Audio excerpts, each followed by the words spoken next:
I'm Jackson Rudolph with Team Polymetric Karate, and this is your 360 spin drill.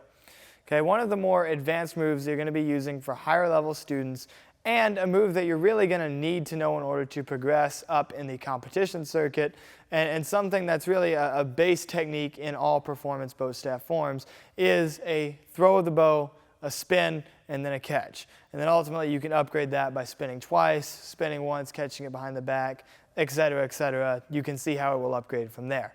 So I'll go ahead and demonstrate the technique once. Spinning a full 360 degrees, catching the bow back in that palms up position. Obviously a more advanced level move. However, you don't just want to throw your students out there and say, all right, chuck your bow up and then spin and see what happens, because that can lead to getting hit in the eye, that can lead to drops, which are always discouraging. And so I try to teach this in a way that students are encouraged as quickly as possible. The best way to do that is to have them put their bows down at first and simply teach how to do the spin on its own. Now, as martial artists who have done spin hook kicks before, all of us are pretty much accustomed to spinning on the front foot and spinning on the ball of the foot, where it's natural to push off, and you spin on the ball of the foot to maintain more balance as you turn through and throw a spinning hook kick. The difference between a spin hook kick and a 360 spin catch of a bow staff is that you don't have to throw a kick. So the same level of balance isn't required. You can stay balanced on one heel as long as you keep your posture up. So I can come up on my heel, and as long as I'm rotating, I won't lose my balance too quickly.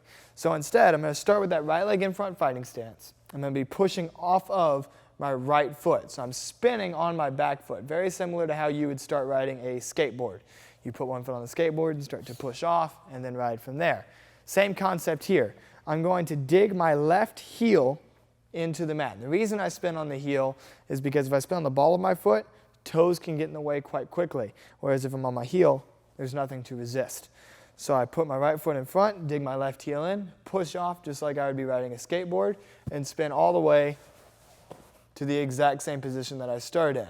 You want to think of your left toes as your brakes. So whenever the ball of that foot goes down, that's going to stop your rotation, and your right foot will come down immediately after. So from here, pushing off, using my hips, rotating all the way to the front. Also remind the students to spot to the front where they can see their bow again, and if they're not spotting, they'll do this and get dizzy quickly and fall down, and that's never a good situation. Also remind them to tuck their arms in to help them spin more quickly as they are doing this technique.